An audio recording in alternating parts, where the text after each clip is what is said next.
can we begin?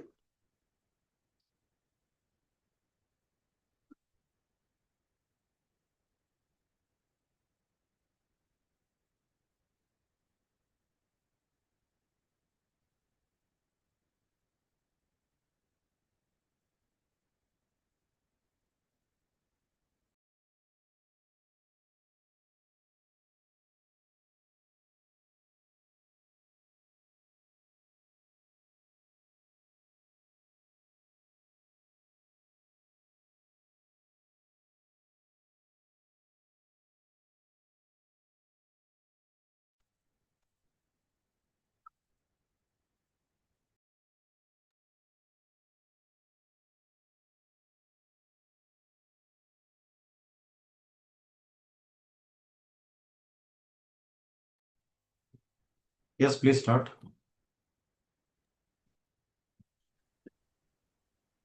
Good afternoon, everyone. A very warm welcome to you all to day 6 of the Ocean Literacy course, Ocean Literacy, Know Your Planet Beyond Land. Over the past week, we have had 5 intriguing sessions where we explored the ocean from ecological, social, economic, sustainability, and biodiversity perspectives. This discussion helped us understand the ocean as a life support system and a shared global resource. Today, we extend this understanding into a critical and often under discussed dimension of ocean literacy, national and maritime security. The topic for today's session is threats to the national security arising from the sea. Ocean is not only the space for trade and livelihood, but also a strategic domain where challenges such as maritime disputes, naval competitions, technological advancements, and geopolitical tensions directly influence national security. Understanding this threat is essential for building informed citizens, policymakers, and practitioners in an increasingly interconnected Indo-Pacific region. And we are privileged to have with us Dr. Captain K.K. Agnihotri, sir, as a resource person for today. Sir is a senior fellow at the National Maritime Foundation. Prior to this, he served as a senior fellow at the Center for Joint Warfare Studies, New Delhi. For over 15 years, his specialized area of work has focused on Chinese defense forces, particularly the Chinese Navy, making him one of the country's leading experts on China related maritime security issues. His current study area includes Chinese maritime and high technology development, Indian ocean security, and evolving strategy dynamics of the wider Indo Pacific region. During his long association with the National Maritime Foundation, he developed deep specialized expertise on China, which has resulted in the publication of 5 books and numerous research articles in reputed think tank journals. Two of his notable books include Leveraging High Technology Developments in Chinese Military and Maritime Domains, Impact on the Indian Ocean Regional Security, and Strategic Directions of the Chinese Navy, Capability and Intent Assessment. In addition to his strategic and policy expertise, Sir is a qualified remote sensing analyst and a satellite imagery interpreter, and he holds an advanced diploma in the Chinese language, which significantly strengthens his research and analytical work. We are indeed honored to learn from his vast operational, academic, and policy experience today. I encourage all the participants to listen carefully. Will reflect on the linkages between the ocean and the national security, and please actively engage during this session. So, without further ado, I request sir kindly deliver our today's session. Sir, over to you.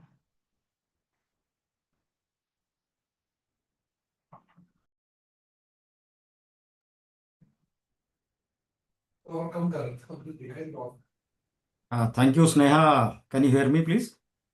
Yes, sir, you're audible. Thank you, Sneha, for such a wonderful introduction. And it is my great privilege to be associated with the Terra Policy Center's Ocean Literacy course. I think this is the fourth or fifth iteration, starting from the fourth one, that I am taking part in this particular iteration of Ocean Literacy course. And my wholehearted thanks to Vanita ma'am, who first brought me on board around 3 years back. And it's always very nice to talk to the students who are particularly interested in the matters maritime, because there is only a very niche group of people for whom oceans and its various factions and its various factors are of great interest. So I would consider you people to be a very, very niche group of people who are interested in matters maritime. And it is always a pleasure to speak to people who want to learn more about national maritime security issues and various other things related to the oceans. So now I'll start my presentation.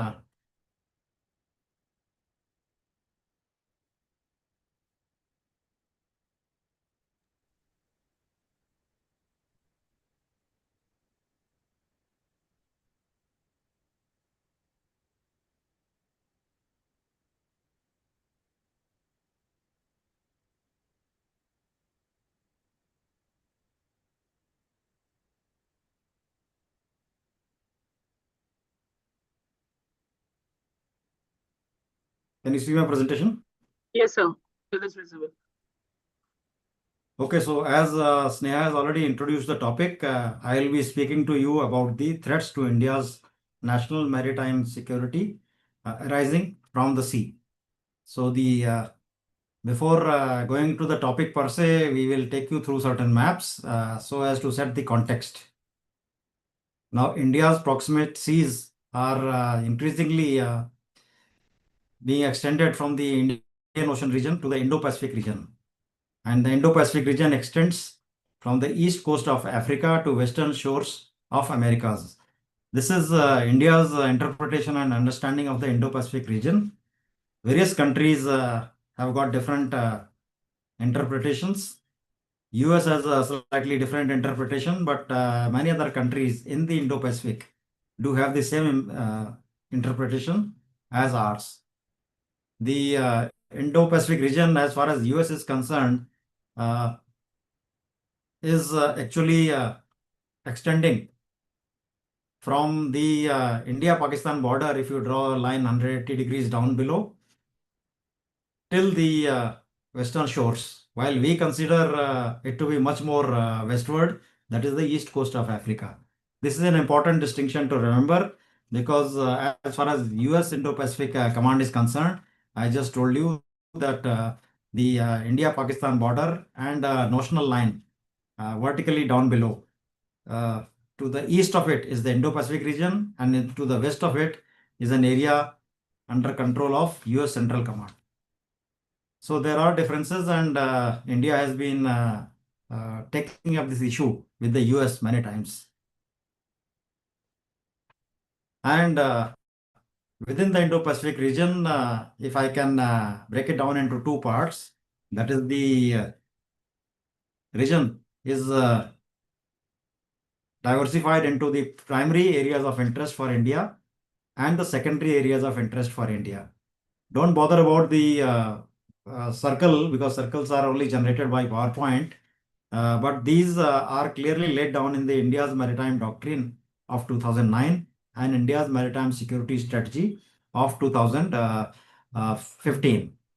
It just suffices to say that the Indian Ocean region, along with the Bay of Bengal and the Arabian Sea, is basically the primary areas of interest, including the various choke points which allow entry of ships into the Indian Ocean region and allow exit of ships to the Indian Ocean region. And secondary areas of interest extends well into the Pacific Ocean. And you can see that it covers areas in the South China Sea, East China Sea, and into the Taiwan Strait, areas around Philippines, and coming to the west, it is coming till the east coast of Africa. So in a way, India's secondary areas of interest conflate quite quite naturally or quite generally with the Indo-Pacific area that has been defined. And so this is India's primary areas of interest, and that is mainly the Indian Ocean and its choke points. Now, quickly going from west to east, we have the Suez Canal marked there. Then we have the Bab al Mandeb uh, and the Horn of Africa. Then we have Strait of Hormuz, which is an exit and entry into the Persian Gulf, from which maximum of the world's oil transit takes place. Then we have our on the east we have Malacca Strait. Uh, then we have the Sunda Strait. You people, some of you may have gone to Bali. The Sunda Strait lies astride Bali on one side and Surabaya on the other. And further east you have got the Lombok Strait. There is a notional choke point near Sri Lanka. Now, as we know, the commercial ships, for them, profitability is the main motive. So they would like to take as short a route as possible uh, when they are transiting and carrying goods from one port to another. So around Sri Lanka, they would like to round off as near to Sri Lanka as possible, uh, just south of it. So that is why it is called a notional choke point, because nobody wants to go much deeper into the Indian Ocean and spend more fuel. As a result, the cost of operating ships will go up. And as we all know, the private companies finally have to put on this cost, pass it on to the consumers, which they do not want to do it in the first place. So the area south of Sri Lanka is called as a notional choke point. Then you also notice the line passing, that is 6-degree channel, which is passing between the Indonesian island of Aceh province, that is the Sumatra, and the Andaman and Nicobar island, the southernmost island of the Nicobar chain. So that is a 6-degree channel through which maximum of the international shipping lanes pass. And the black lines mark the international shipping lanes to and from the Indian Ocean region, and they cut across all over the place. They are the main lifelines and arteries of the global trade flow. You also must notice the area of the Indian Ocean, which is 73 million square kilometers, and just the area of Arabian Sea is around 3.8 million square kilometers. So we are talking about huge areas. Now we come to the topic per se. So Sardar K.M. Panikkar was a great diplomat. He was also a great maritime thinker. And in 1945 itself, he had said something which is noted here on the slide. And it says the vital feature which differentiates the Indian Ocean from the Atlantic and Pacific is the subcontinent of India, which juts out far into the sea for 1,000 miles. It is this geographical position of India that changes the character of the Indian Ocean. So even though India paid a very heavy price for its proverbial sea blindness in the past, despite holding a naturally endowed predominant position in the Indian Ocean region, as aptly summarized by Sardar Panikkar, it has now recognized its rightful place in the geopolitical affairs of the region. And it is ready to play the legitimate part as the first responder and preferred security partner. But there are obviously challenges to contend with. And these lie in the realm of traditional and non-traditional challenges, the theme of today's topic.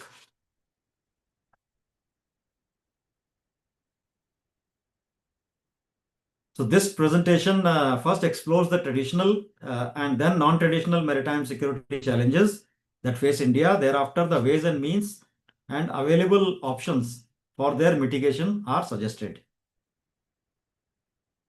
Coming to the traditional challenges, contemporary India's maritime security has traditionally been challenged on account of proactively inimical agenda of two states.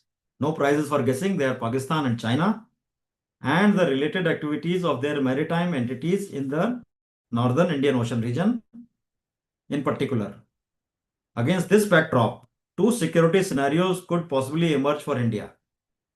The first would be on account of Pakistan's concept of operations in the Arabian Sea, duly supported either overtly or covertly by China. The other could manifest itself when an increasingly high technology enabled Chinese naval force and China's other maritime assets signal a clear and proactive intent within the Indian Ocean region, with the potential to adversely impact India's economic and security interests. The non-traditional challenges facing India can be classified as those state-supported acts of non-state rogue elements, also man-made maritime security challenges, and challenges arising from natural calamities and disasters. We will have a look at them as we go along in this presentation. So now coming to the traditional security challenges. Now, if you see, this is a typical typology of all the challenges which arise in, from, or through the sea. And now we will look at this particular box. That is the traditional challenges. Geopolitical constriction and state-on-state conflict. And as I have told you, we are looking at particularly two states, that is Pakistan and China. So coming to Pakistan first. Pakistan released its first ever maritime doctrine titled Preserving Freedom of the Seas in December 2018, wherein it considers the North Arabian Sea as its primary areas of interest and the broader Western Indian Ocean as its extension. This doctrine assesses that the nuclearization of the Indian Ocean by the adversary, and by adversary they mean India, it has raised stakes in the region.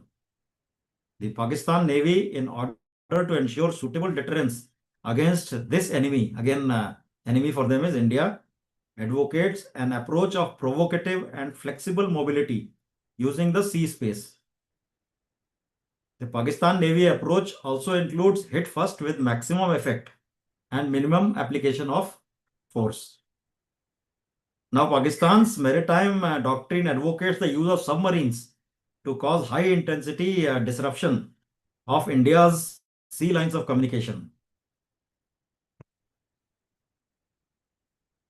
And in that context, the Yuan class submarines fitted with air independent propulsion, 8 of which are being imported from China, will certainly be prime platforms of choice in this endeavor.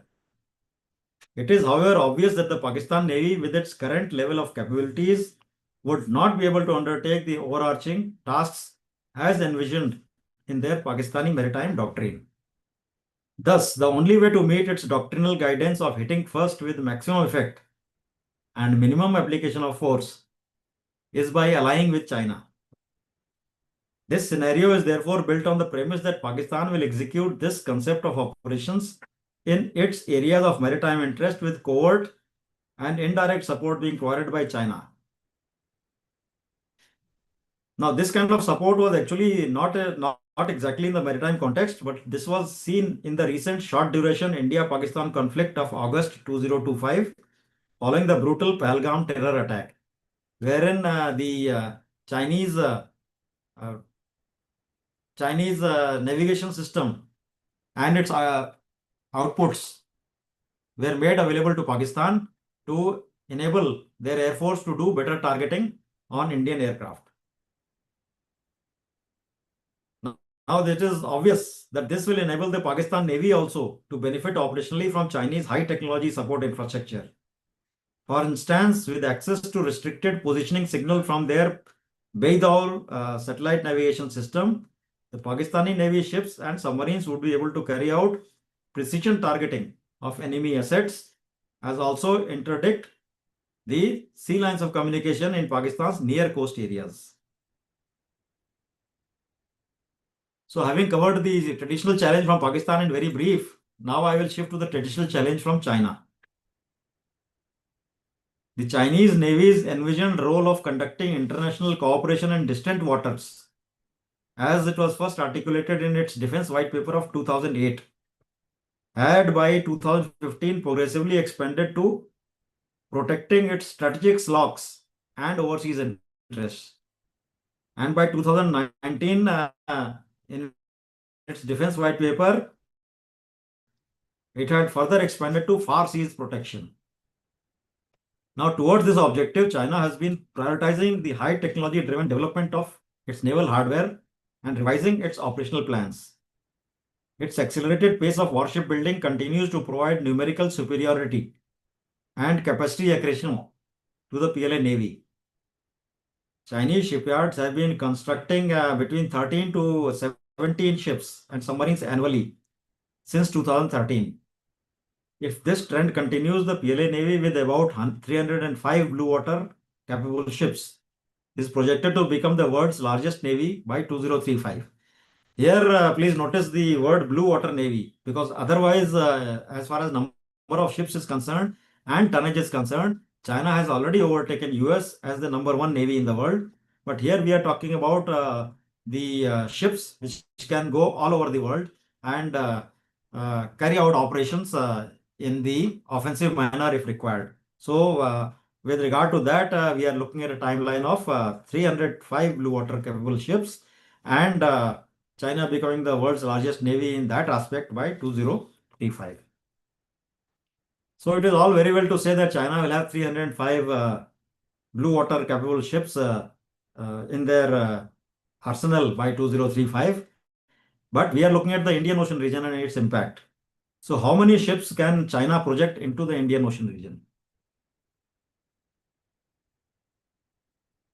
Now, if you see the 2025 levels, I have broken them down into the major blue water ships. That's around 254 ships, 254, 255. You can take it as 254 or 255 as of now. Now, presuming the standard operational availability rate, all navies follow that, of 66%, that is two-thirds operational availability, a total of 171 units would be available for missions or deployment into the far seas. Now, if you just take 30% ballpark figure of the operational units, which can be made available, say, for Indian Ocean region, and 30% is not given in any doctrine or any Chinese document. It is my assessment. If they are able to spare 30% of the ships, then it would work out to around 53 ships of various types. And forget 30%, even if 10% of the operational units can be spared for deployment into the Indian Ocean region, which is a very, very basic figure. 10% is a by God lowest figure that is possible. Around 17 ships can be deployed safely in the Indian Ocean region, which could be one of the aircraft carriers, and then two destroyers, three frigates, four corvettes, as it is shown here, and tankers and certain nuclear submarines and diesel submarine. So these are all basically the mathematically calculated figures by me, but they still are quite close to what is happening in the Indian Ocean region at present with regard to the deployment of the PLA Navy. So indeed, this pattern of deployment by the PLA Navy is becoming increasingly visible. Am I audible, Sneha? Yes, sir, you're audible. Okay. So the total number of Chinese warships, submarines, deep sea research ships, support ships, and intelligence collection and survey vessels present in the Indian Ocean region has generally averaged between 12 to 14 at any time. And the force includes permanent presence of 3 warships for anti-piracy task force duties in the Gulf of Aden since December 2008. That is good. It is 17 odd years that 3 ships of Chinese Navy have been continuously deployed off the Gulf of Aden. And presently, the 48th task force has been deployed since October of this year. And if you see the call out, an average deployment period of Chinese Navy task forces is more than 6.5 days, 6.5 months, 196 days. The other facets of Chinese military presence in the Indian Ocean region relate to the continual submarine deployment in the Indian Ocean since 2013. This has been off and on for 3 to 4 months at a time, along with its submarine support ship. There have been exercises with the Pakistan Navy. They are called Aman multilateral sea exercises and Sea Guardian bilateral exercise, which are hosted by Pakistan. The last Aman series of exercises was held in February of this year. Then there are joint sea exercises with Russia in the Mediterranean side as well as the Baltic side. Uh, and we are discounting the Pacific side because for the Chinese ships to carry out exercises with Russia in the Mediterranean and Baltic Sea, they have to transit all the way from the Indian Ocean region, from the Malacca Strait, and exit through the Suez Canal. So you can visualize the map that I showed you in your mind and see that they are in the Indian Ocean, particularly in close proximity to India's primary maritime areas of interest for a long, long time. Then the Chinese Navy ships have been holding joint exercises with Russia and South Africa off South Africa, Johannesburg and Cape Town, and with Russia and Iran in the Gulf of Oman. There have also been symbolic exercises south of Java Island in the Indonesia, and the Djibouti military base, which was established in 2017, is being utilized in a great way, and we all know about that. There were 19 ships present. This was actually the high point at a certain time. There were 19 ships present or transiting through the Indian maritime areas of interest in a 3-month period of June to August 2017. Now, this is the high point that I'm talking about. If you see, 3 ships were deployed as 27 APEF near the Gulf of Aden, off Somalia and other areas. 26th Anti-Piracy Escort Force had gone visiting into the Mediterranean and it was returning. Djibouti, which was being set up as a base, 2 ships were there. And Peace Ark Hospital ship was there, survey ship was there, Joint Sea Exercise Group. As I had told you, the Joint Sea Exercise Group, which had carried out exercise with Mediterranean and Baltic Sea with Russia, was also returning. There was a One Belt, One Road initiative group, which China wanted to showcase. So there was a flotilla of 3 ships, which went all over into the Indian Ocean region, and it was to promote the One Belt, One Road initiative of President Xi Jinping. So there are 3 ships. There was a submarine along with support ship and one intelligence collection ship was also there. So it makes a total of 19 ships.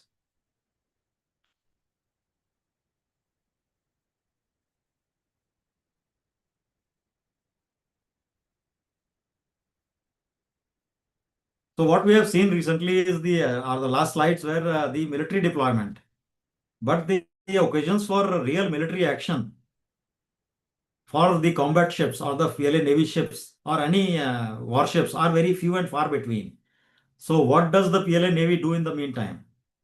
So they engage in something known as military operations other than war, that is MOOTW. And the same pattern they are engaging in the Indian Ocean region also. Now we see they visit various Indian Ocean region countries after their anti-piracy deployment. They are in no hurry to go back. You remember that they are generally away from their base port for 6.5 months at a time. Then because they are there, they have also been carrying out the evacuation of Chinese civilians from war-torn Libya, Yemen, and Sudan at different times. It's not to say that Indian Navy ships or Indian Air Force aircraft have not been doing these missions, but China is able to do these things more seamlessly because 3 ships are there. From 3 ships, you can detach one or even detach two, or you can send all 3 ships for these missions. So it brings in the scale. Then a Malaysian airline MH370 had fallen and nobody knows its position. And these ships, because they were deployed, could carry out extensive search for missing Malaysian airliner 370. Their landing ships and the maritime landing platforms have been supporting Djibouti naval base construction. The Chinese training ships Changhe and Li Chiquan have been making repeated visits to Indian Ocean region, particularly to Bangladeshi ports and to Sri Lanka. And Peace Ark hospital ship I talked about. Their Peace Ark hospital ships generally carry out an annual mission harmony uh, thing. We'll come back to this particular mission harmony subsequently. So I started plotting as to where all the PLA Navy ships go after their anti-piracy mission finishes. And you see, as I just said, they are in no hurry to go back. So they visit various ports in the Indian Ocean region and India's primary areas of interest. And as I kept plotting, the picture started becoming more and more dense. So after some time, I stopped plotting, but this graphic goes to show the extent of PLA Navy's uh, flotilla after their anti-piracy mission, going and calling on at various countries and various ports in various countries continuously.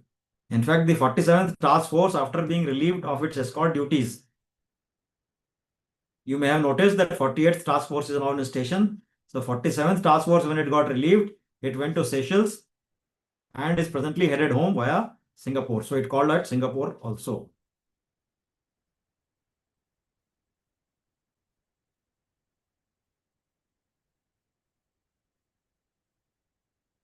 This is just a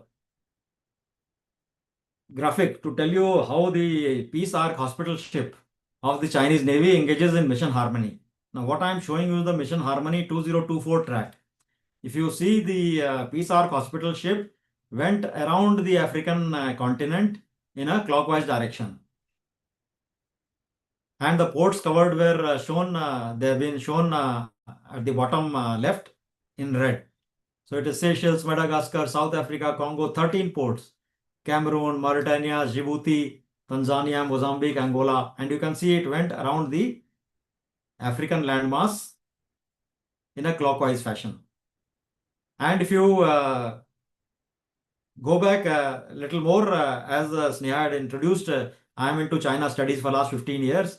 So when the same Peace Ark hospital ship went in 2017, you see its track. In 2017, it took an anti-clockwise route going around the same African landmass, and the ports covered are shown in blue on the top right. And if you see, there is a commonality of ports, African ports, and even Sri Lanka, which it has visited in 2017 as well as 2024. Just goes to show as to how deeply invested the Chinese Navy, not only by its warships but also by its hospital ships, is in the region covering Indian Ocean region as also the broader African continent.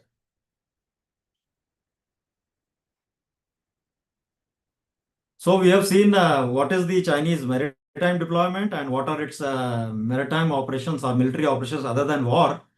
But what are the other Chinese maritime interests in the Indian Ocean region? So extensive energy and trade transit through IOR slocks because China, Japan, Korea, and even India, our maximum of our energy comes from the Persian Gulf areas. The maritime Silk Road infrastructure projects as part of One Belt, One Road, a lot of them are in the Indian Ocean region. Ports and facilities have been constructed in Sri Lanka, Bangladesh, Myanmar, and Maldives also. There are many ports being managed by the Chinese companies in Pakistan and the Middle East. There are deep sea exploration in the Southwest Indian Ocean Ridge. I've got 2 slides on this. I will show you subsequently. Then deployment of Yuan Wong space telemetry ships, oceanographic survey and intelligence collection. Again, all these 3 points I'll show you in the or I'll elaborate in the subsequent slides.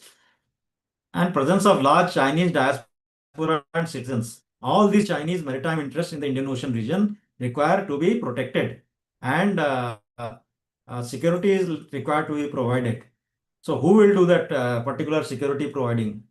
It is the PLA Navy's presence to safeguard overseas maritime and economic interests, and this particular line is again articulated in their white paper of 2019, Defense White Paper of 2019.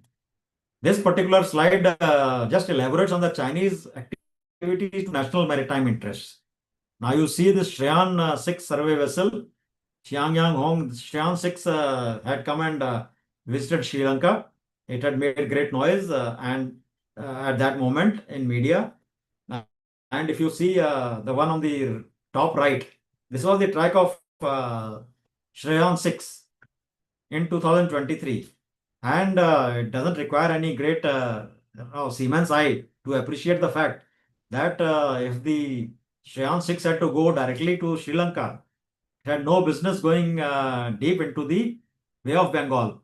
It, of course, followed all the conventions, international conventions, like staying out of India's exclusive economic zone EEZ of 200 miles. So it remained around 270 miles away from India's coast, that is off the east of Chennai.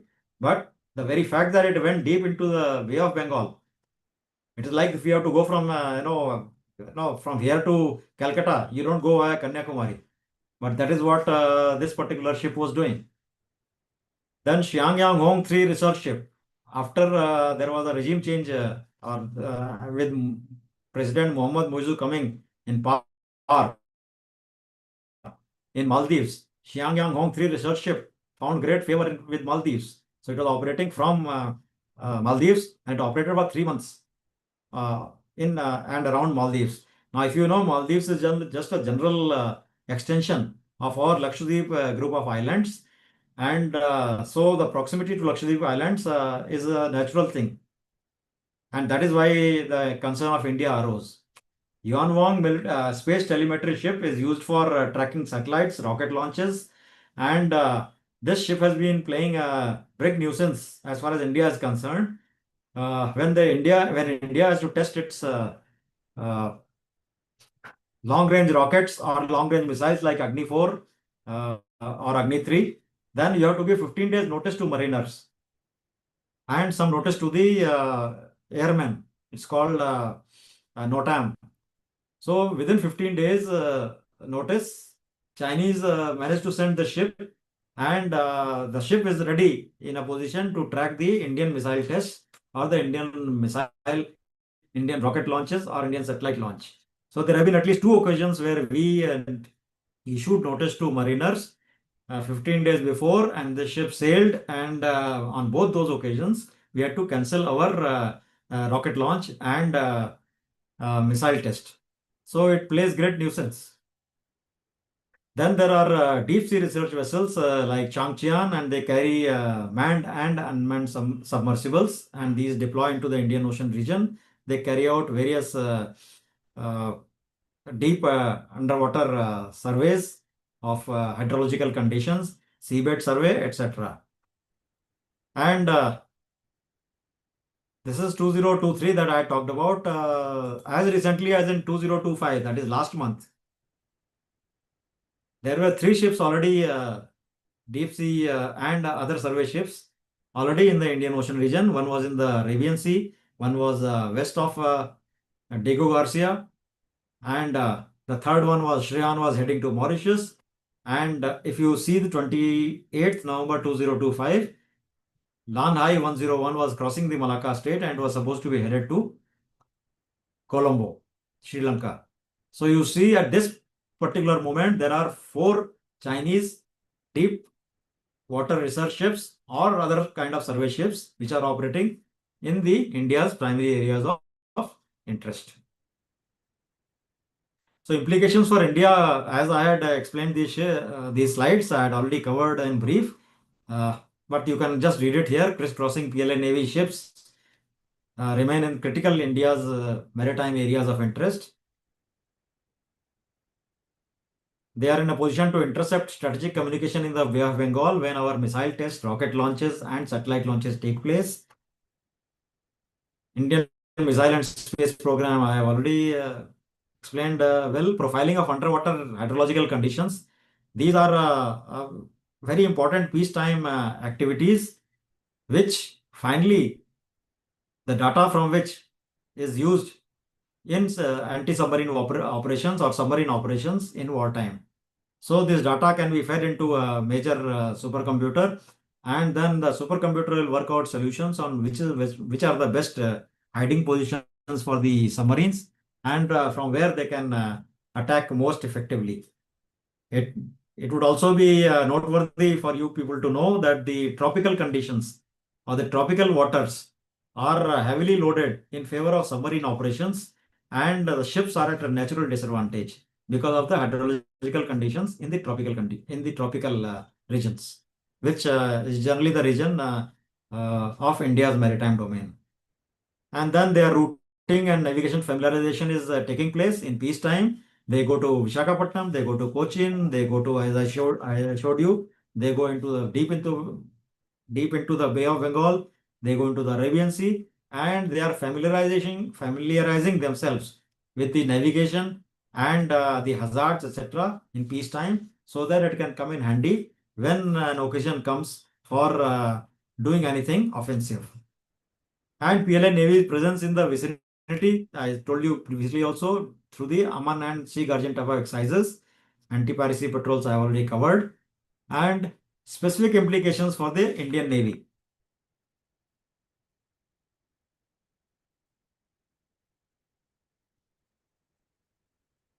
Till now, Indian Navy used to consider the Indian Ocean and primary areas of interest as its backyard.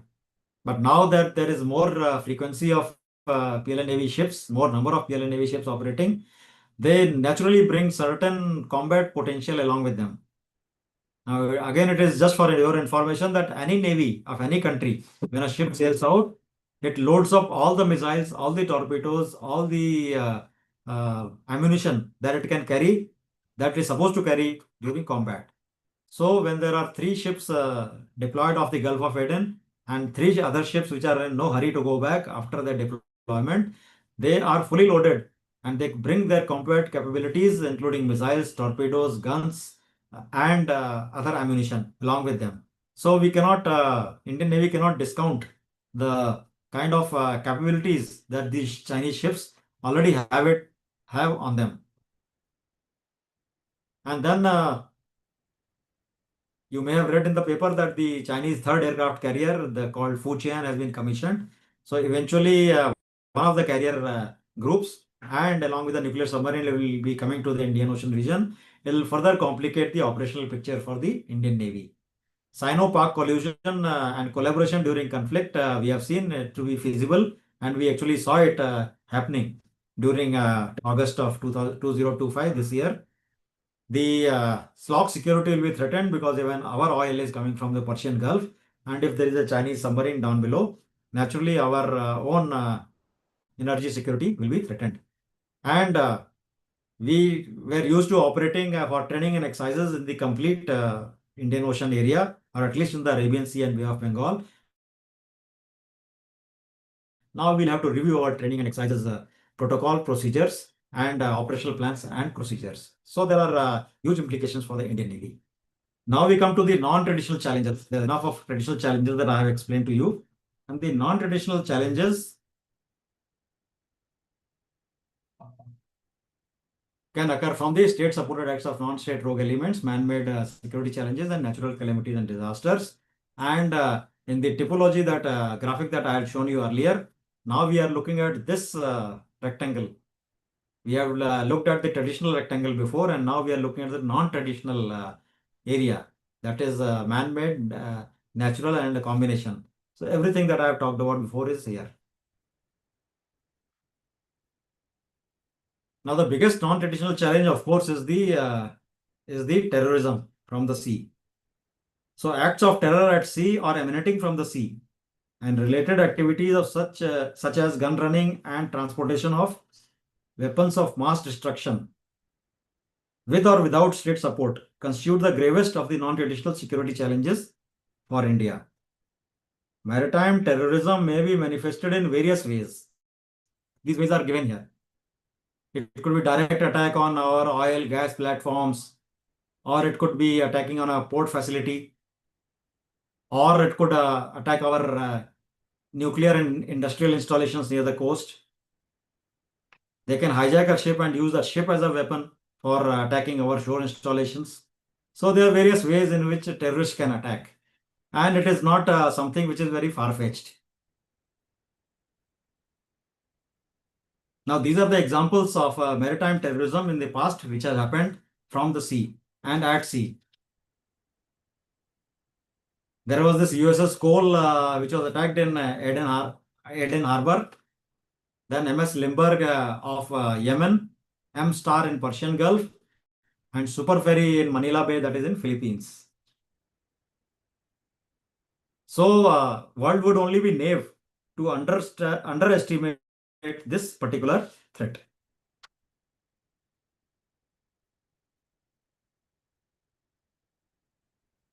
Other non-traditional challenges.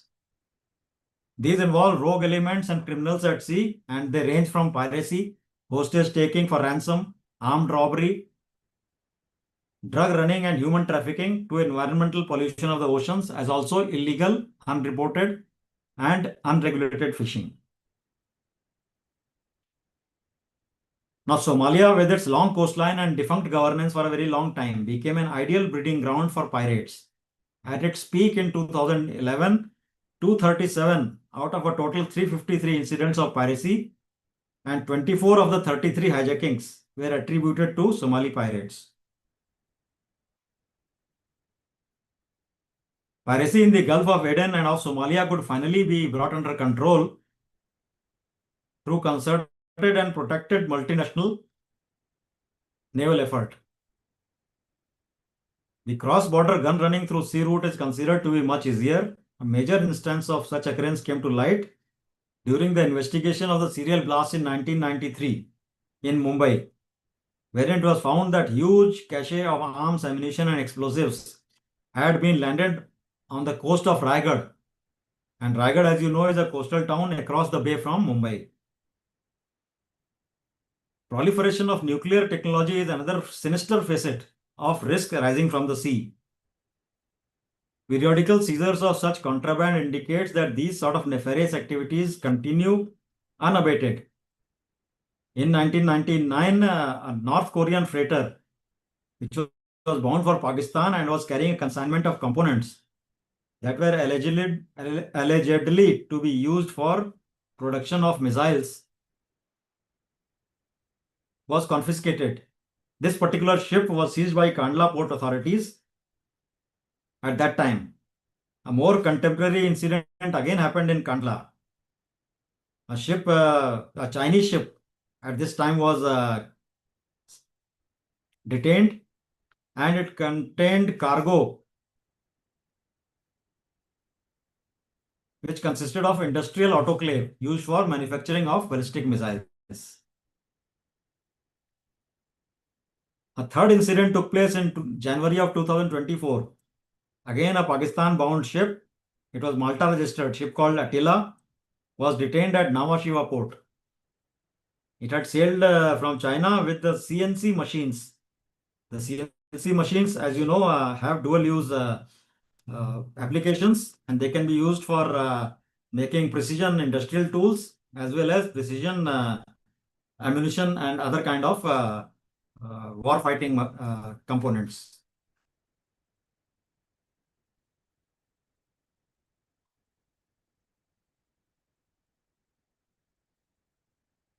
Natural calamities and disasters is pretty much self-evident. I will not cover it in the interest of time.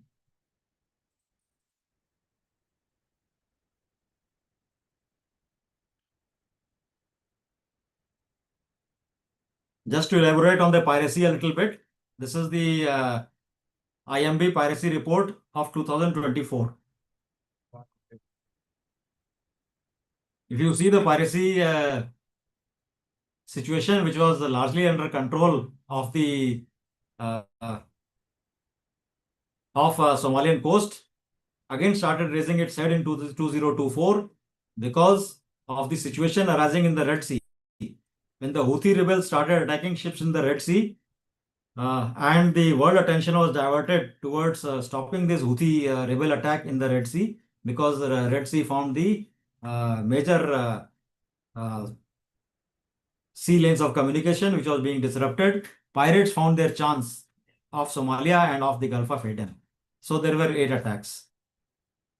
The other hotspots are Indonesia, but Indonesia, the characteristic of piracy is different. It involves small, major small crimes like theft and those kind of things.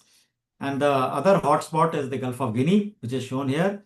And similar things are there in Singapore Strait of minor nature, stealing of some cargo on board or some ropes and some fuel, etc. So major thing is of Somalia and in the Gulf of Guinea, and they keep fluctuating. Like you see in the waters of Somalia, it rose in 2024, but in the Gulf of Guinea, it is being pretty much under control. Now the drug running. These are the major drugs. Heroin, of course, cocaine, methamphetamine, and the fentanyl.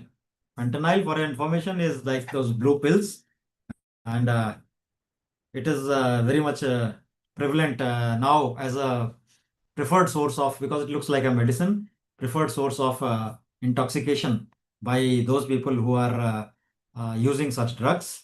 And these are generally coming from China. Now, if you see the roots, heroin production and trade originating in the Golden Crescent area, comprising Afghanistan and Pakistan, continues to be used to finance terrorism. The Golden Triangle area, comprising a clutch of Southeast Asian countries, is another important drug trade and transit corridor. The province of Yunnan, which acts as a main market as well as preferred transit route for Southeast Asian drugs, makes the Golden Triangle into a golden quadrilateral.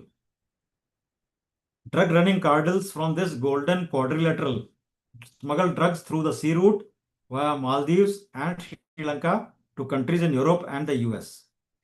Now, if you see the South American continent, that is where President Trump is trying to contain the drug traffic through the sea by using the regular US Navy. And this is in the news now all over the place. Cocaine is generally shipped from the South American continent, while heroin is shipped from South Asia, Golden Crescent and Golden Triangle, to the other side.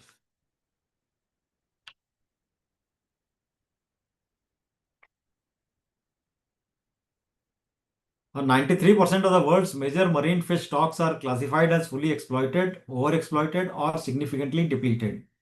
So, what does IUU fishing do? IUU fishing undermines the sustainable management of these resources, pushing them to the limits of their capacity.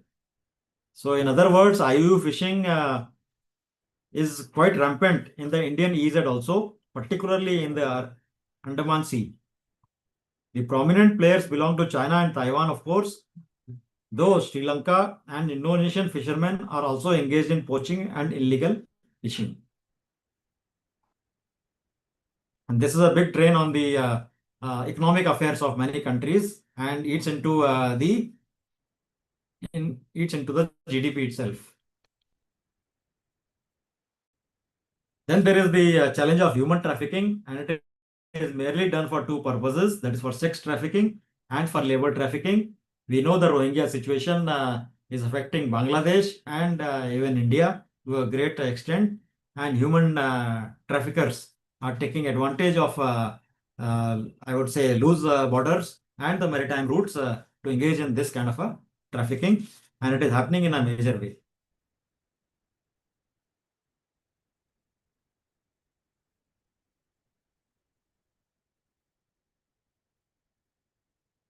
And a study of 2017 carried out to just assess the financial implications and the retail value of the transnational crimes of various kinds. And in that year, it amounted to $2.2 trillion. So here we are talking big money, and because it is a lot of it is in the maritime domain, and a lot of it is hidden from the normal eye, one is not able to get the extent of the financial transactions involved. Imagine $2.2 trillion. India's economy is now three and a half trillion dollars. So it is virtually like a economy or GDP of a very big state. And the maritime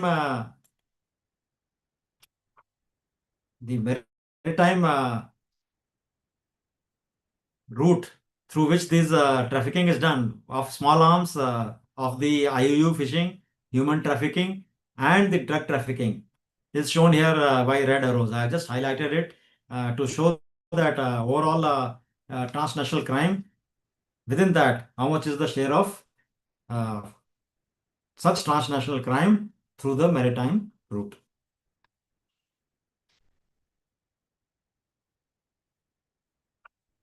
So now that we have seen the traditional and non-traditional challenges facing India and the broader region around India, so what are the strategies to address these maritime security challenges?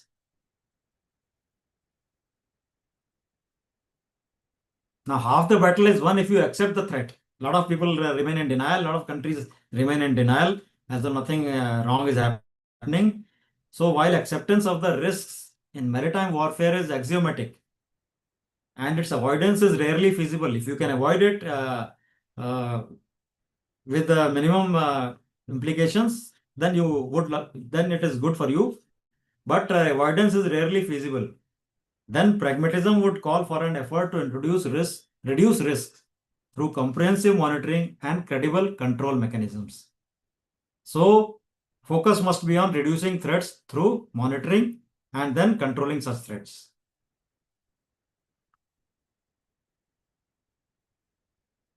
In the traditional domains, it is the combat role of the navies, which is used for controlling the threats. And so, navies do it by various operations like anti-submarine warfare, air defense, anti-air operations, joint expeditionary mission capabilities, mine countermeasures, special operations, joint operational doctrines, and followed by implementation. But for the time being, you just take it that these threats of traditional nature are being countered by navies, and it should reassure you to say that Indian Navy is reasonably capable of undertaking or addressing such traditional challenges either from Pakistan or from China. So, for the time being, we'll leave this and we'll concentrate on the uh, maritime domain awareness. Now, the previous slide showed that the biggest issue is to monitor threats. Only when you are able to monitor threats, then you will be able to localize threat, and then you will know where the threat exists. And because where the threat exists, then you can do something about it to either control the threat or to address the threat or to mitigate the threat. So now the monitoring of the threats is carried out by the maritime domain awareness infrastructure.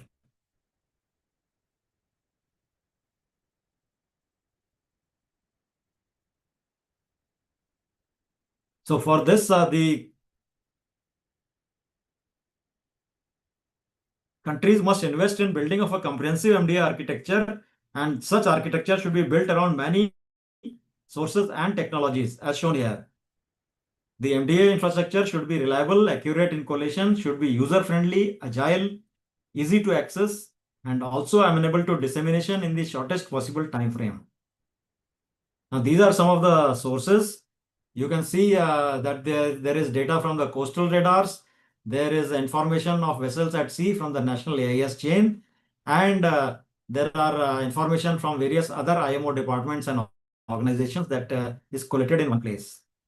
And space-based surveillance technologies are progressively becoming the most important means towards building a comprehensive MDA picture. The Indian Navy has taken some very stellar initiatives towards directing the MDA effort in the Indian Ocean region, particularly against non-traditional threats. One such initiative is the establishment of the Information Fusion Center for IOR in December of 2018. This was established in Gurgaon. IFC IOR gets its data from collation from various sources as shown above. This also includes ship information from various space-based AIS and automatic identification systems.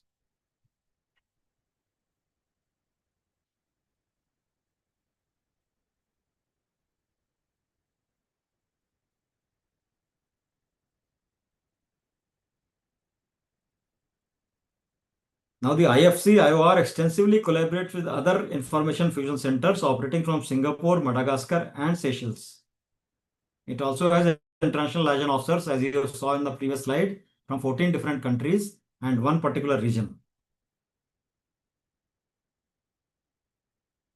The IFC IOR also gets its information from the information sharing centers associated with the Djibouti Code of Conduct grouping, that is from Sana'a in Yemen, Mombasa, and Dar es Salaam in Tanzania.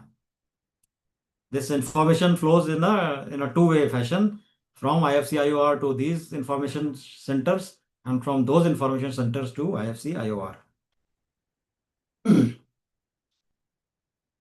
In addition, the Quad group of countries are seriously working to operationalize a comprehensive MDA picture at a much broader scope and a larger scale. It is called IPMDA, Indo-Pacific MDA. It is a technologically heavy, I would say, is a technology and training initiative to enhance maritime domain awareness in the Indo-Pacific region and to bring increased transparency to its critical waterways.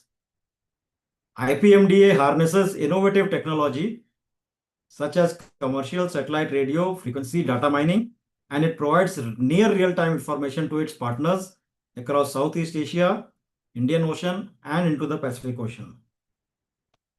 The Quad countries have also launched a series of regional pilot projects to collate and deliver radio frequency data to maritime agencies in the Indo-Pacific region.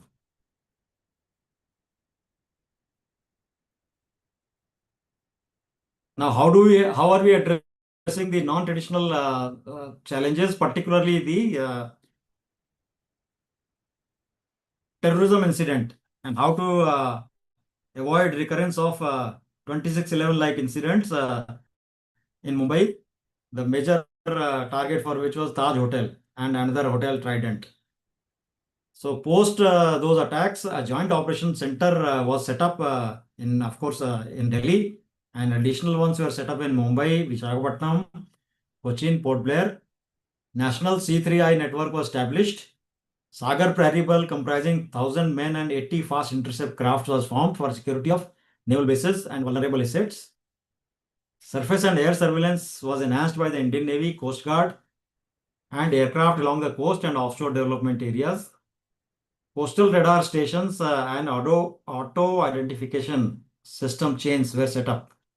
Marine police of coastal states and union territories was strengthened. They were also trained, and they were also given enough perspective about the near maritime domain. That is the zone between 0 to 3 kilometers, from 0 kilometers from the beach till 3 kilometers into the sea.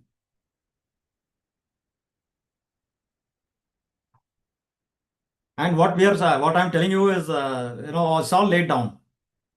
So the Indian Maritime Doctrine of 2009, as per that particular document, there are four roles made for Navy: the combat role, the diplomatic role, the constabulary role, and the benign role. Combat role is for addressing the traditional threats, as I have explained before. Diplomatic role is to make friends and give our commitment of friendship through the maritime diplomacy by sending ships to various ports and other places. That is the diplomatic role of Navy, to make friends and to sustain the friends and to tell the enemies that here are our friends and we are going to act collaboratively in case the enemy nations decide to do something which is not conducive to our maritime security. So the third role is the constabulary role, and constabulary role is clearly meant for addressing the non-traditional security challenges. So the main objectives of this are coastal defense, security of the EEZ, and to maintain good order at sea. And the mission center's objective are, of course, counter-terrorism, as I said before, policing, and the tasks are further broken down into counter-infiltration, anti-piracy activities, anti-poaching activities, and anti-trafficking stance. So while Coast Guard is also doing these particular things, but it is also in the Navy Charter. as a constabulary role. And I will give you a high point of such a role uh, in the next slide, in this particular slide.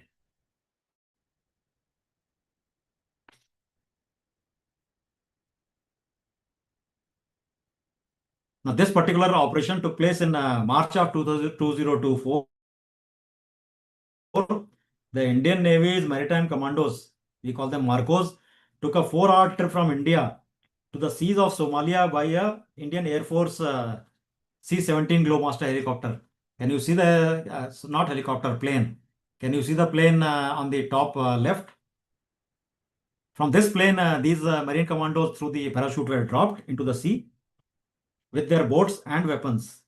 These marine commandos swam at high seas with their gear. They inflated the boats. Boats are basically rubberized boats, so you have to put air into them. Then they started the outboard motors and approached the merchant vessel. Now, a small boat, particularly against armed pirates on the merchant ship, would form an easy target. To ensure that the boat was not targeted, there was an Indian Navy ship. You can see its forecastle on the bottom right. So the Indian Navy ship was there to provide the cover for the marine commandos who were approaching in the rubber boats. And they boarded the ship. Very brief firefight took place. All the pirates were captured and all the hostages were released from the clutches of the pirates. Now, doesn't it appear to be a scene straight from some James Bond kind of a movie? But now Indian Navy has made it possible. With the conduct of this kind of an operation, India has communicated to the maritime world that nothing is beyond the reach of the Indian Navy, and that the Indian Navy and its other forces are capable of conducting operations far away from our comfort zone. A vessel which was out of reach of other naval forces, including those of NATO, for more than 110 days, that is more than 3 months, was located and released from the control of 35 dangerous pirates. And all this operation was coordinated and conducted, and information was provided by the IFC IOR, Information Fusion Center in the Indian Ocean region.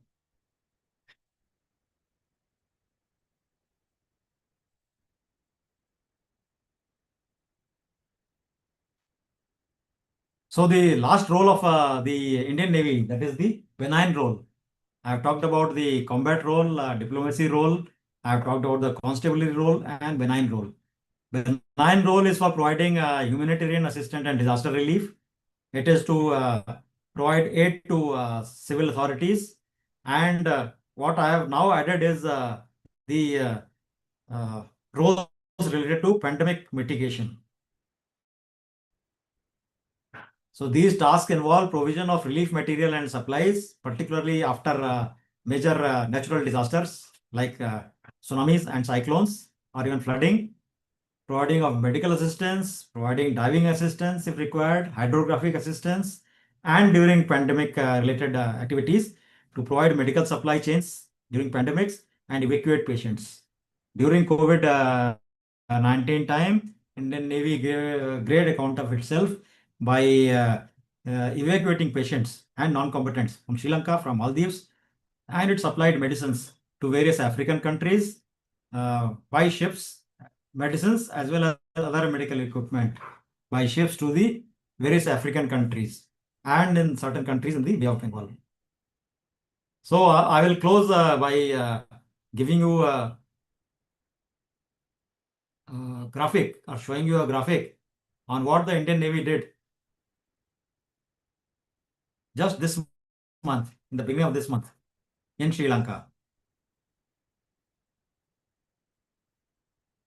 In response to the impact of cyclonic storm, the storm was called Litwa in Sri Lanka, the Indian Navy undertook comprehensive HADR operations under Operation Sagar Bandhu. The Indian Navy ships INS Vikrant and Udayagiri, which were already present in Colombo, provided immediate relief. Their shipborne helicopters were deployed for aerial reconnaissance of the affected areas. They augmented search and rescue efforts and successfully rescued many Sri Lankan citizens. Indian Navy additionally deployed INS Sukanya to Trincomalee. The ship carried critical relief material for the people of Sri Lanka. Indian Navy also deployed 4 additional ships: Ghadial, LCU 54, LCU 51, and LCU 57 to deliver relief material to other affected regions in Sri Lanka. And the Indian Navy's swift response, it is not that we only provided such response, swift response to Sri Lanka against their flood situation. We have been doing it for many countries repeatedly, for Sri Lanka, for Bangladesh, for all the way to Madagascar and various other countries in the Eastern African coastline. The Indian Navy's swift response once again underscores its role as the first responder in the Indian Ocean region. And this is the ethos that the Indian Navy is particularly working on. And it has been standing us in good stead and has been generating a lot of goodwill for India in the bargain. So taken in aggregate, our plans to preserve, promote, pursue, and protect each of our maritime objectives in times of peace, tension, and conflict constitute our maritime strategy. So our maritime objectives are the safety of the country, to preserve, promote, pursue, and protect the maritime security, both in the times of conflict and in the times of peace. And these strategies first was enunciated in the document called Freedom to Use the Seas, India's Maritime Military Strategy of 2007, which was revised in 2015 to call in, and now it is titled Ensuring Secure Seas, Indian Maritime Security Strategy. Both these documents are available in the open domain. And for those students who are interested in checking them out, just put the title, just Google these titles, and you will get these documents, PDF copies of these documents. And what I have told you is nothing new. It all emanates from my own article, which is titled Holistic Maritime Security Challenges Facing India, Mitigation Imperatives and Options. And this article, the URL of the article is shown here. You don't have to note down the URL. If you just put my name and Holistic Maritime Security Challenges Facing India, you will get the article quite easily. So with that, I thank you for your patient listening. I know some of you had to leave because of time constraints, but then for those of you who remain, I think the lecture should serve as some kind of a good education in the maritime security issues concerning India and India's immediate region. Thank you so much. Thank you so much, sir, for such a detailed presentation. Any of our participants, if you all have any questions, you all can either raise your hand or put it in the chat. So before anybody comes, there's one question which is already mentioned in the chat, sir. So it says the Mumbai attack of 26/11 was carried out with the boat Kuber. It's due to reduction of fish catch in Indian coast. Are fishermen crossing the international maritime borders? There are many fishermen from India are still in Pakistan jail. Request your opinion on this regards. So, would you like to give your take on this? Yeah, actually, I think Mr. Sarveshwar has asked this question. It is a question emanating from complete non-appreciation of the maritime domain. Of course, the Mumbai attack of 26/11 was carried out. These terrorists came in the boat Kober. The boat Kober was a Gujarati boat, a Gujarati fishing boat, and it has got nothing to do with the reduction of fish catch in Indian coast. So that is a misinterpretation of the facts. The what happens is that the attack was very well planned. There were intelligence inputs with regard to this, but what happens with the intelligence inputs is that there are many intelligence inputs coming. numerous intelligence inputs coming at any one time, and it is very difficult to know which of them will fructify. For the Indian intelligence agencies, they may foil many such terrorist attacks, but for the terrorists, only one attack has to succeed, and that one attack which succeeds brings in a lot of bad press. It results in many casualties of innocent people, as it happened during the Mumbai attack. So this issue was a state-sponsored terrorism, and those of you who have not seen the movie Dhurandhar must see it. It is a dramatic fictionalization of the whole thing, but it is based on the true facts. I am not batting for Dhurandhar, uh, but just it will give you some perspective on how deliberate state-supported acts of terrorism are carried out through the seas. And since 26/11, the uh, the measures taken to beef up Indian coastal security has ensured that no such attack takes place ever. Of course, the Pahalgam attack happened, but then it happened through the cross land border, and we are keeping our fingers crossed that our measures which we have raised at sea or during at coast with regard to the maritime security will ensure that no such attack takes place. Yes, the fish catch, uh, I would say fishermen of both sides. Some Pakistani fishermen come to our side, and our side fishermen go inadvertently cross into the other side. Sometimes, even if they have not crossed, the Pakistani security forces, sometimes quickly make ingress into our area, catch the fishermen, Indian fishermen, which are fishing on the Indian side, and then they take them to the Pakistani side and show the arrest there. This is typical of if the criminal carries out a crime in Delhi and hides in Noida, the Delhi police sometimes gets hold of him in Noida in UP and then brings him to Delhi and shows the arrest in Delhi. These are, I would say, the cat and mouse games which keep happening, but it has got nothing to do with reduction of catch this side or that side. A little bit of transgression from fishermen on both sides and from the law enforcement agencies also takes place once in a while. So that is the gray zone where it takes place. And the fishermen from India are in Pakistani jail, certainly, and India arrests the Pakistani fishermen which come into the Indian EZ and Indian areas, and they are released mutually on mutual agreement basis after their antecedents are checked uh, in bulk at certain occasions, like say Independence Day or even our Republic Day. So that is my opinion on this question.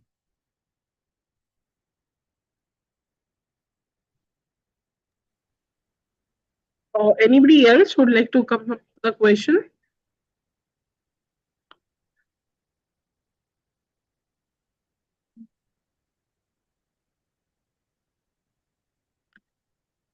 You can either unmute yourself and go ahead with the question, or else you'll put it in the chat box.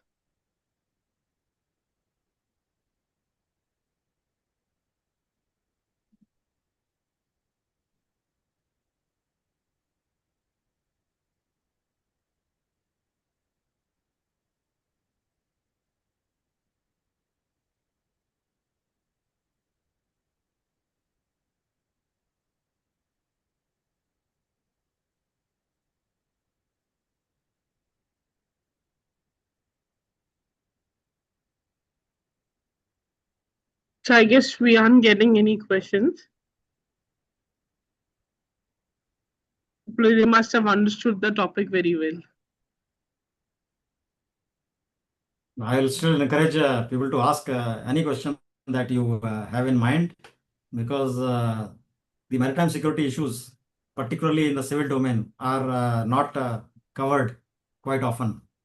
So, to that effect, I am grateful to the Terra Policy Center to include this topic in their ocean literacy course, and the students must avail of the opportunity to ask certain questions, clarifications, or even provide their point of view as matter of comments if they have any. Thank you, sir. Vanita, I mean, it's not exactly related, but I still had a curious question. So I read that yesterday, Pakistan was given a ship from Turkey, and that how there are five of them, I think. Three of them will be delivered by next year or something. I don't remember exactly the when it will be delivered. So and you talked about the nexus between China and Pakistan is for India is a kind of problematic when it comes to the traditional security. So how do you look at the Turkey being also part of that now? That's a very nice question. And as the international geopolitics evolves and it takes different dimensions, as the international relations between various countries change from time to time. In 2025, suddenly we realized, I won't say suddenly we realized, we were getting indications uh, that Turkey was not really on our side. And despite we having very good relations with Turkey, uh, you know the complete airport handling system, logistic system in Delhi and some other airports was given to a Turkish firm. We have helped out Turkey after their huge earthquake came last year with men, material, and other HADR support to Turkey. At one time, we had also ordered, Indian Navy had ordered four ships to be built by Turkey for India. They were the logistic support ships, the tankers, the oil carriers for the Indian Navy. But slowly, we started getting indications that Turkey was not really on the side of India. It has raised the Kashmir issue many times. And then 2025 was a big revelation. So it is a very great point, and I certainly plan to include Turkey in the list of, or add to the list of Pakistan, China. And now I'll have at least two, three slides on Turkey.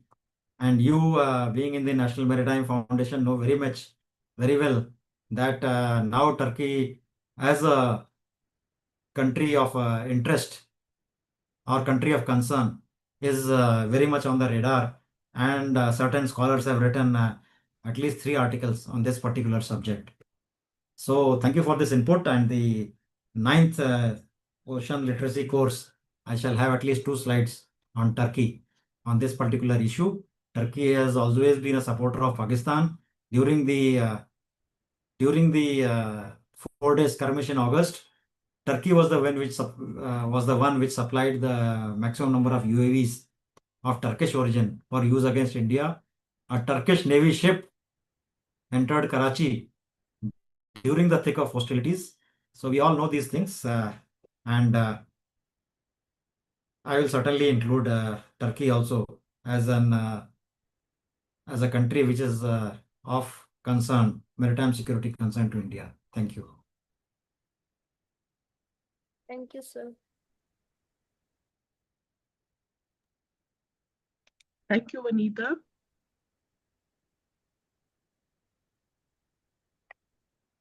Any more questions from participants?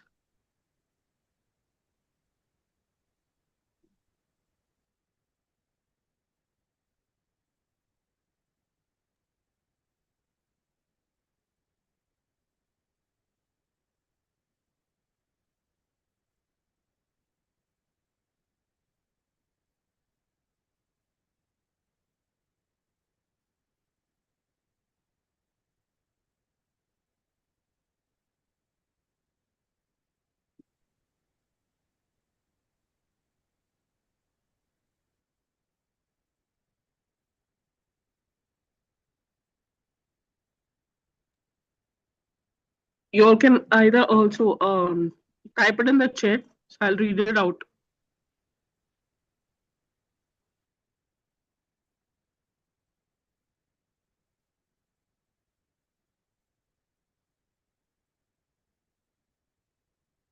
I've got the chat box open, so even I'm seeing it, but there are no questions.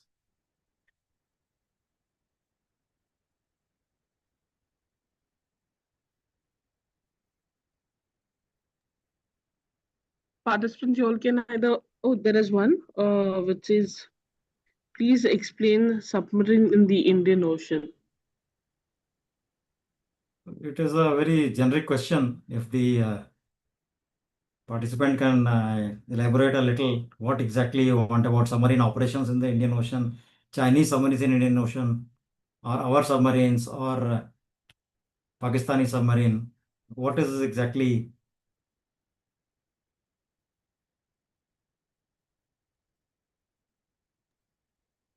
Because Gajanan, you can unmute yourself and you can go ahead to clarify your or elaborate your question.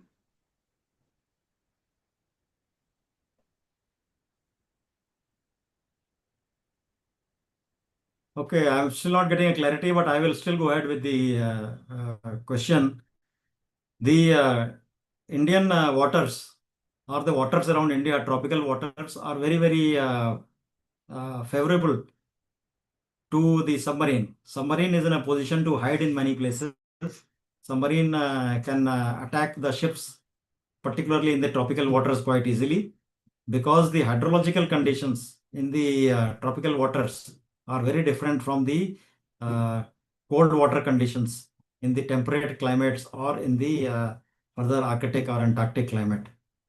So what happens is that if we have done experiments in physics, you would know, particularly when you put a light slab and you put pins, you see the two pins are going you put on the incident ray, and then you look through the glass rectangle or prism, and then when you mark the pins where the light is supposed to be going out, and then you remove the prism, you see that the incident ray and the output ray had a certain amount of deflection. It is called the it gets refracted because the medium changes from light to dense and then from dense to light. This experiment all of us would have done in class 10th, particularly those in the science stream. Now similar thing happens in water.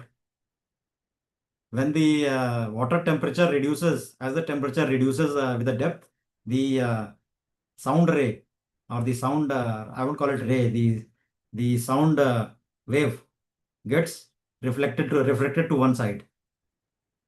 So as you go deeper, the water becomes denser because of lower temperatures, and this is unpredictable. That is why you require to have many readings, and that is why the Chinese ships, when they are operating in this area, all of them are carrying out these readings and reporting these findings to their countries, which data is put into a supercomputer to come up with a certain model.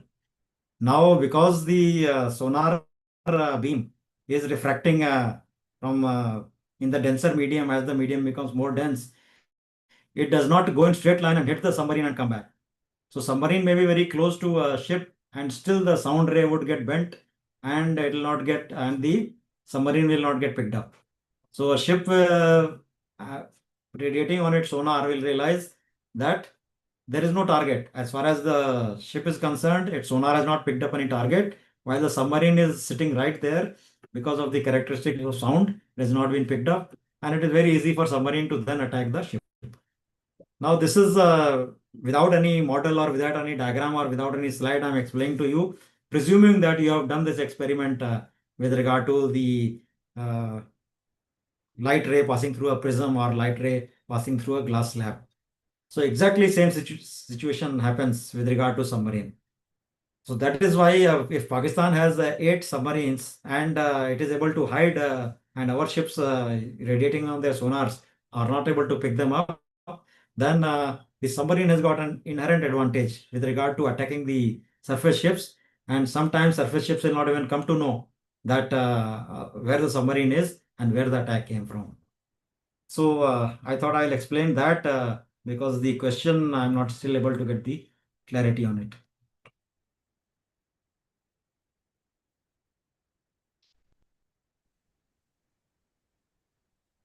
I hope the answer what it is given and the question what you were asking was relatable to you and you could get the point clearly. I'm audible? Yes, you are Yes, audible. you're audible. Yeah, yeah. I thank you, sir, for your explanation. You explained in very nice way how the Indian Navy ships are sailing and the Chinese Navy ships are sailing in the Indian Ocean. Similar way, I wanted to know the submarines. How many are there sailing? How it can be understood, or how it can be seen, or so that's what the question, and you have explained in a nice way. I can further explain it on this particular.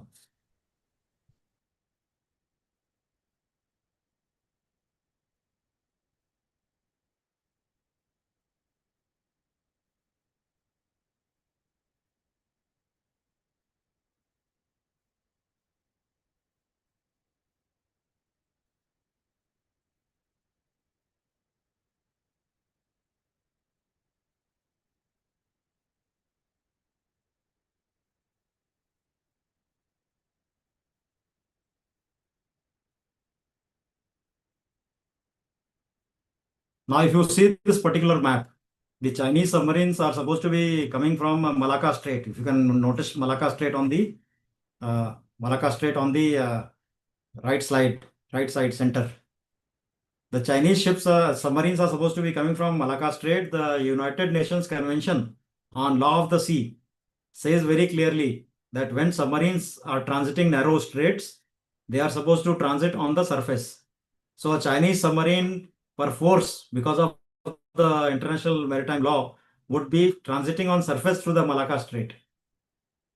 So it is visible to everybody in the world, and its position that it is crossing Malacca Strait is being transmitted all over the world. So everybody is knowing. After it crosses Malacca Strait, somewhere short of the 6-degree channel, it dives.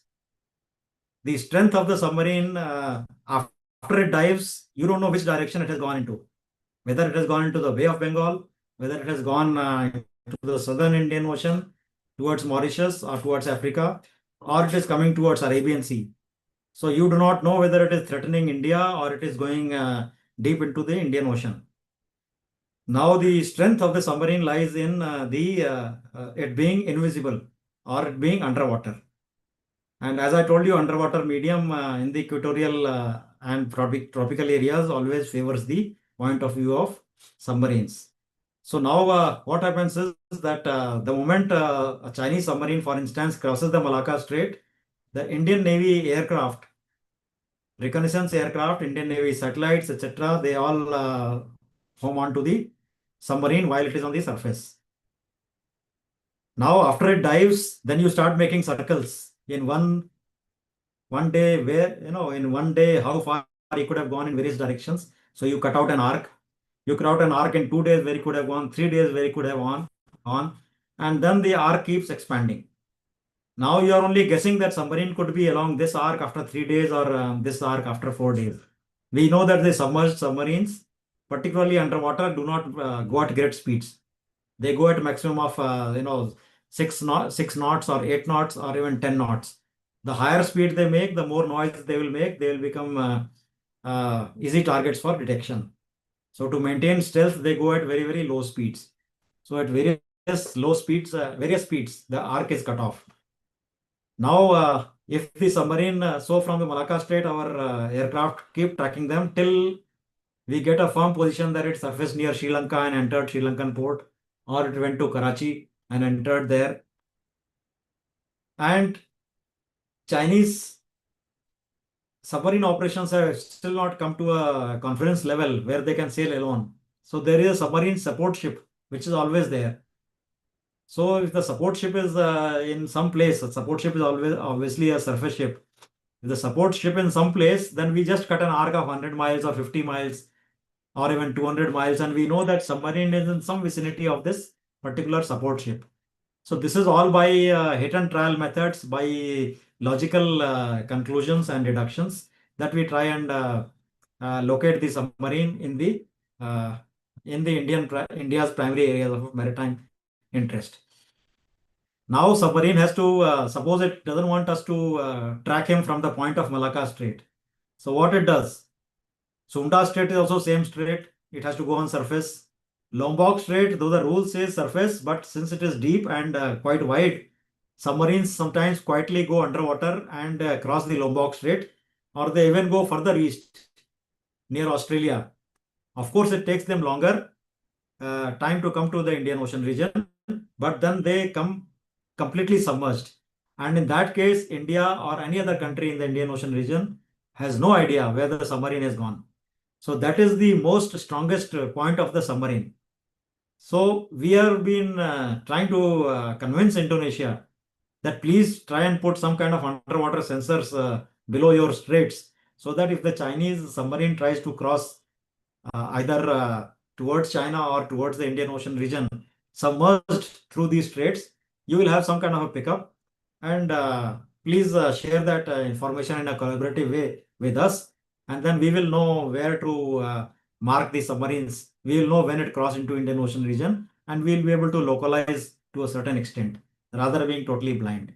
So now I think you get a context of submarine operations, particularly of the PLA Navy, in the Indian Ocean region in the geographical context. Very much clear, sir. Thank you.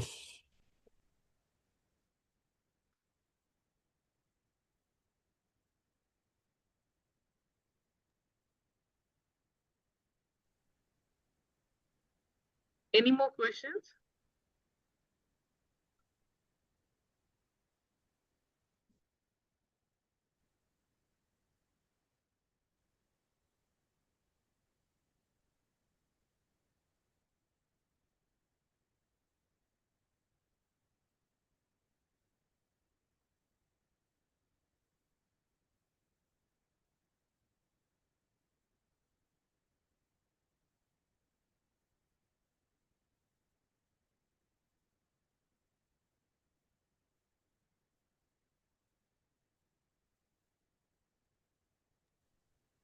So since not getting any more questions, should we wind it up?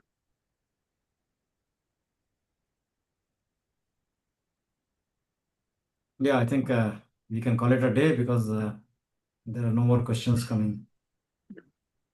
Thank you so much, sir, for such detailed presentation. It's always a pleasure to have you on board, and knowing such um, rarely discussed topic, which is generally not discussed in a large way, and to understand more about our security systems in the ocean. Thank you so much, sir. Thank you to all the participants for joining and having a small introduction. I like to encourage all the participants to come up with more questions and such a real topics as well.